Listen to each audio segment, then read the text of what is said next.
In this video, we'll lay out the plan on how you can actually become a profitable trader in 2025. So we'll give you step-by-step things we think you should be doing, a few things that you might not expect. So keep watching and we'll go right into these steps. I sit down today with Michael and Michael to have this nice big conference room. So we'll go and talk about how to become a profitable trader in the next upcoming year. Could take less than a year, could take a bit more than a year. How to actually kind of make the process faster and get results quicker in trading. So let's kind of go into it. Where do you want to start? Yeah, it's great. It's a great topic, great time of year. Welcome, Central Bangkok. Can't beat it. Life is beautiful. Yeah, so you're preparing for 2025, right? It's coming up before you know it. What can you do differently? Maybe you had a good year, maybe you're struggling, maybe you had a decent, but you feel you're getting there, but you want 2025 to be the year.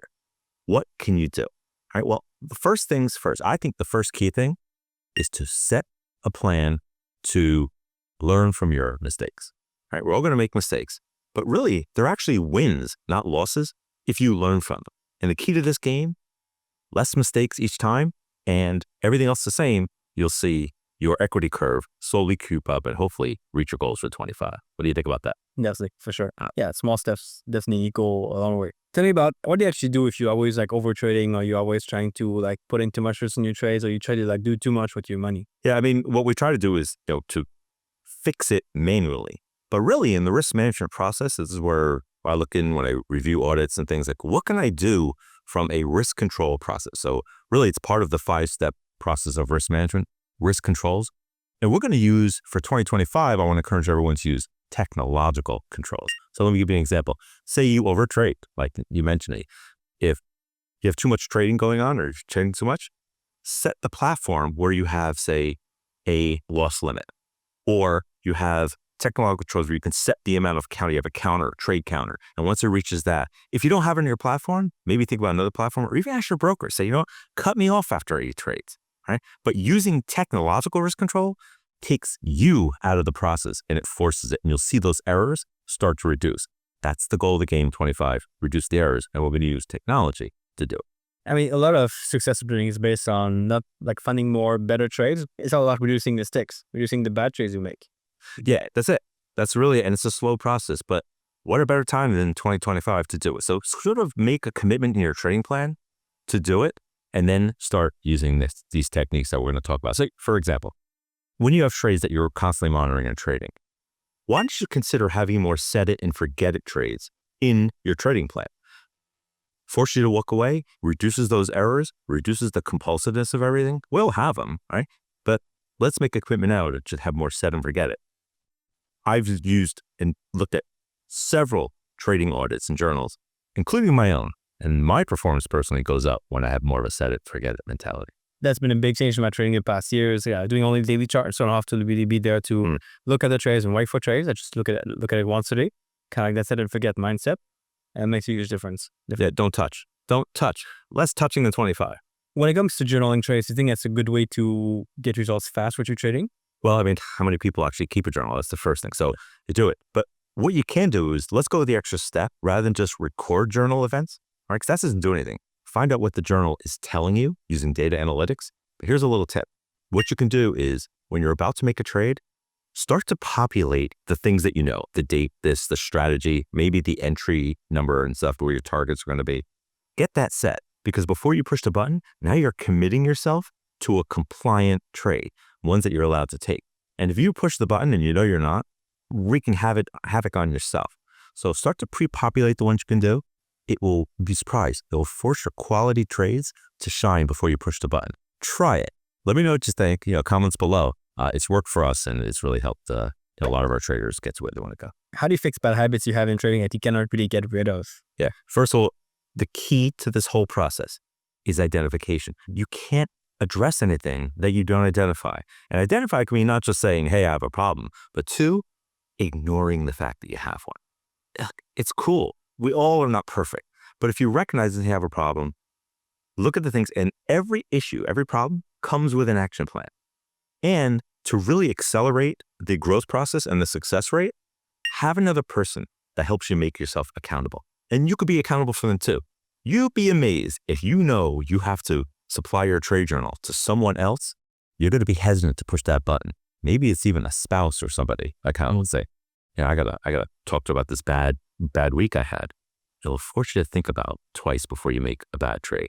Really cool little hacks. That's all you need. You don't need big software or anything. Start to do it. Great time of year to think about things like this. Yeah, and what you're gonna do is if you do those things, and again, it's okay to make mistakes, place penalties in your trade journal and your trade mission. Force yourself and make it hurt. Not just, okay, a bad trade, No, you can't trade for the next step. All right. I do the things that you like to do. I can't do them anymore for this week. Maybe force your spouse or partner, take out the garbage or clean the house, things that you hate, but make it hurt. That's the key. I mean, some people will say like, oh, I've got a job. I got to go through my daily routine. I've got kids to take care of maybe. I've got things to maybe work on or study or whatever. Maybe a side hustle even. Like, how can I make time for trading? How can I multitask? Yeah, welcome to life, right?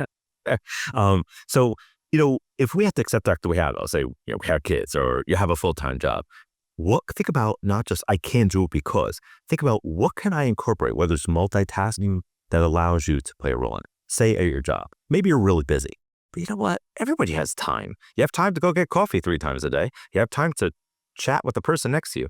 So take some time, maybe on your lunch break or whatever, and just look at charts. So that you don't need to do all day kind of stuff. If you're home, you have family, things like that. Rather than everybody says, oh, wait till the kids are in bed and then I can start looking at it. You know what? It's just leave Taylor say, daddy's got to work on something or mommy's got to do some things. Or maybe if you engage them, say, they may not know exactly about whole moving averages, but, they're good to know what mommy or daddy's starting to do. And it really does is and reinforces your why. That's not an obstruction in front of you. That's the purpose why you want to be successful. And when you see that, it kind of fuels the engagement. Start to think about that next year as we get into the new year. Yeah, good point, definitely. Yeah. I mean, one of the big issues that traders face and still keep facing, I think maybe it's the biggest roadblock ever to like progress is like strategy jumping. They go from one thing to the next and next. Yeah. How would you go about preventing this happening in 2025? Yeah. Again, identification, recognize that you hop. All right. So you can make a commitment and say, okay, I'm going to do 6 weeks of it. And if it doesn't work out, and if it's not you're comfortable, that doesn't mean just hop. All right. Hopping should not be because of results. It should be because it doesn't meet my lifestyle. It doesn't meet my risk tolerance, things like that. But if it's just I tried a week and the results aren't there, so eliminate this driver of results-driven decision-making when it comes to strategy, right? Make sure it fits the mold. And really, you can make a rule saying before I hop, because there are legitimate times where you're just not working out, have an accountability partner or someone to say, okay, can you look and say, we're going to make a commitment to this, and I'm going to do this, this, this, and this. And if it doesn't happen, okay, then I'll start to explore. But this whole 2 or 3 times every week, it's not going to get you anywhere. So let's address it in January rather than complain about it in December. Love it. If you want to learn strategies that can get you profitable in 2025, we'll have strategies. We'll leave them down below. I have a free course which is teaching my Bonga universal strategy. So step by step to every single rule of the strategy, how it works, how you take trades, some live examples. The cash cows can be linked below. It's 100% free. You can just follow it, take it, learn it, apply it, and get good results that way. And you don't have to keep strategy jumping and keep going from one thing to the next and the next and keep going that way. So a lot of this stuff is really useful. I'm sure you're going to like it. It's free. Check out this video here on the screen if you want to watch something cool next. YouTube think you'll like it. And we'll catch you back here in the next video pretty soon. Ciao.